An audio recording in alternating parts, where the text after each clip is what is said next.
বিকল্প পদ্ধতি হিসেবে পিআর পদ্ধতিকে আমরা পূর্ণাঙ্গভাবে সমর্থন করি না, এজন্য যে পিআর পদ্ধতির সবচেয়ে বড় দুর্বলতার দিক হলো সেক্ষেত্রে সরকার এবং সংসদের আনস্টেবিলিটির সংখ্যা সকলে করছি, এবং জনগণ ভোট দিয়ে তাদের যে প্রতিনিধি নির্বাচন করবে সেই ভোটাররা তাদের প্রকৃত প্রতিনিধি কে করছে কোন আসন থেকে সে বিষয়টা ভোটারদের সামনে তার কোনো সঠিক পরিচয় থাকবে না।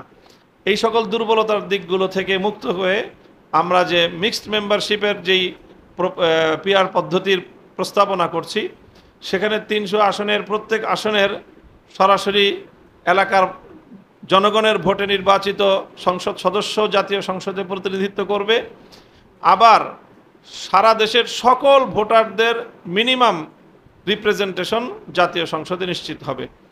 কাজেই আমরা মনে করি যে চলমান এই বিতর্কের অবসান হতে পারে বাংলাদেশ খেলাফত মজলিস উত্থাপিত এই মিক্সড মেম্বারশিপ পিআর পদ্ধতির নির্বাচনী ব্যবস্থার মাধ্যমে। উন্নত বিশ্বের অনেক দেশেই এই মিক্সড মেম্বারশিপ যেই রিপ্রেজেন্টেশন পদ্ধতি সেটা কার্যকর রয়েছে, এবং সেই সকল দেশগুলোতে জনগণের প্রকৃত প্রতিনিধিত্বই জাতীয় সংসদ নিশ্চিত করতে পেরেছে। প্রথম বিষয় হলো চলমান নির্বাচন ব্যবস্থা নিয়ে যে বিতর্ক, পিআর পদ্ধতি না চলমান পদ্ধতি, সেই বিষয়ে বাংলাদেশ খেলাফত মজলিস তার ভারসাম্যপূর্ণ একটা রূপরেখা জাতির সামনে উপস্থাপন করেছে ইতিমধ্যে। আমাদের স্পষ্ট প্রস্তাবনা হলো নির্বাচন ব্যবস্থা সম্পর্কে যদি সংসদে উচ্চ কক্ষ সাব্যস্ত হয় এবং সেটা সিদ্ধান্ত হয়, সেক্ষেত্রে উচ্চ কক্ষে আমাদের মতামত হলো সম্পূর্ণ পিআর পদ্ধতিতেই উচ্চ কক্ষের সংসদ গঠিত হওয়া। আর এই উচ্চ কক্ষ হোক বা না হোক, নিম্ন কক্ষের ব্যাপারে বা চলমান বর্তমান জাতীয় সংসদ বিষয়ে আমাদের স্পষ্ট প্রস্তাবনা হলো যে সেখানে আমরা এমএমপিআর অর্থাৎ এই মিক্সড মেম্বার এই পিআর প্রপোর্শনাল রিপ্রেজেন্টেশন যে পদ্ধতি, সেই পদ্ধতির প্রস্তাবনা আমরা করেছি। সেই প্রস্তাবনার ব্যাখ্যা হলো যে চলমান যে 300 সংসদীয় আসন, সেখানে সরাসরি নির্বাচিত সংসদ সদস্যরা নির্বাচিত হবেন। প্রতিটি আসনের বিপরীতে সর্বোচ্চ ভোটপ্রাপ্ত ব্যক্তি বিজয়ী হয়ে সরাসরি তিনি জাতীয় সংসদ সদস্য নির্বাচিত হবেন। এরপর থেকে শুরু হবে পিআরের একটা হিসাব নিকাশ, অর্থাৎ যেই প্রতিদ্বন্দ্বী যে রাজনৈতিক দলগুলো নির্বাচনে অংশগ্রহণ করবে তাদের প্রাপ্ত ভোটের অনুপাত হিসাব করা হবে। তখন যেই দল যেই পরিমাণ ভোট, যেই অনুপাতের ভোট তারা পাবে, সেই অনুপাতের তারা সরাসরি বিজয়ী সংসদ সদস্য পেয়েছে কিনা সেটার সাথে তার কম্পেয়ার করা হবে এবং ক্যালকুলেশন করা হবে।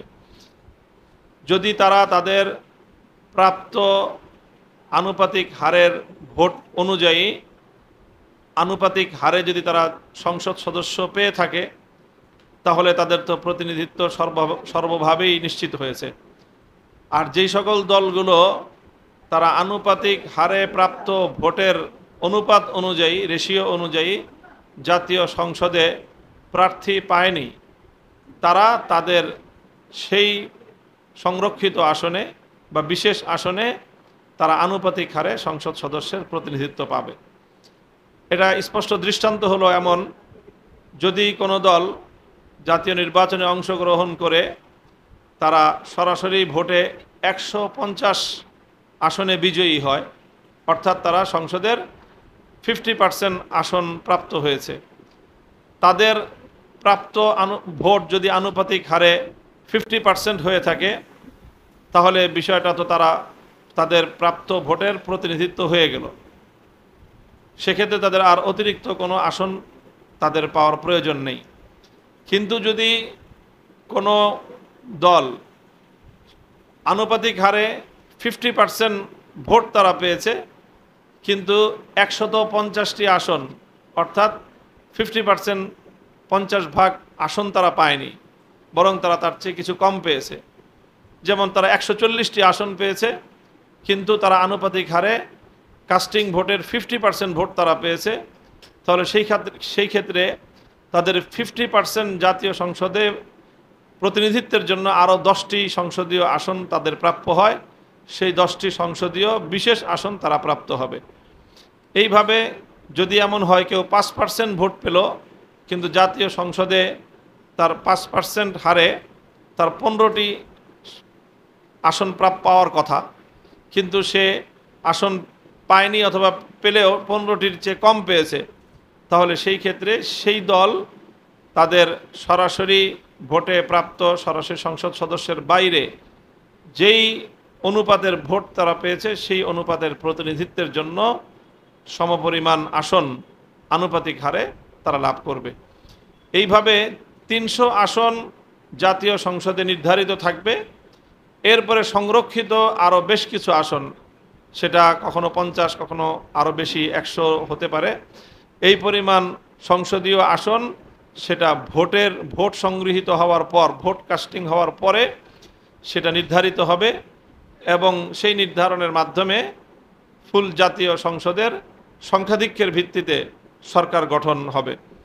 এটা হলো আমাদের প্রস্তাবনা, যেটা মিক্সড মেম্বারশিপ রিপ্রেজেন্টেশন যে পদ্ধতি, এই পদ্ধতির সুবিধাটা হলো অনেকগুলো। তার মধ্যে প্রধান সুবিধা হলো যে বর্তমান যে চলমান যেই নির্বাচনী ব্যবস্থা, এর মধ্যে একটা শুভঙ্করের ফাঁক রয়েছে, সেই শুভঙ্করের ফাঁক দূর হবে এবং এর বিকল্প পদ্ধতি হিসেবে পিআর পদ্ধতির যে সমালোচনার দিক, তার যে দুর্বলতার দিক, সেই দুর্বলতা থেকেও রাষ্ট্র এবং সংসদ মুক্তি পাবে।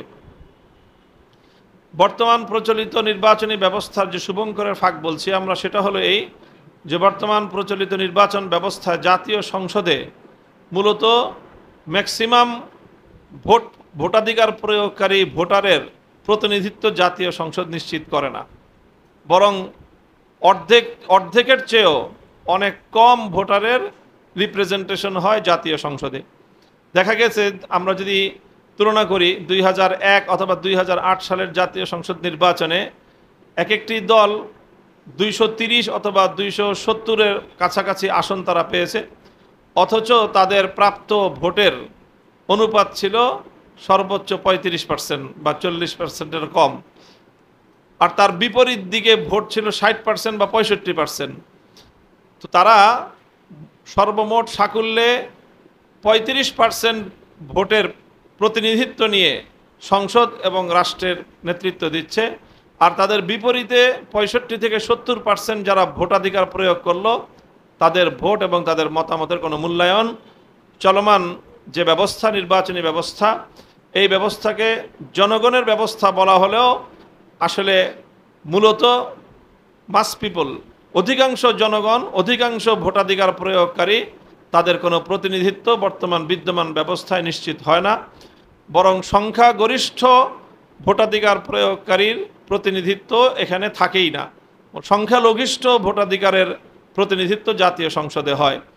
তো কাজে এটা একটা বড় ধরনের দুর্বলতা, গণতান্ত্রিক ব্যবস্থার যে মূল চেতনা, সেই চেতনার সাথে এটা সাংঘর্ষিক। কাজে এই জন্য আমরা এই পদ্ধতির বিলোপ চাই।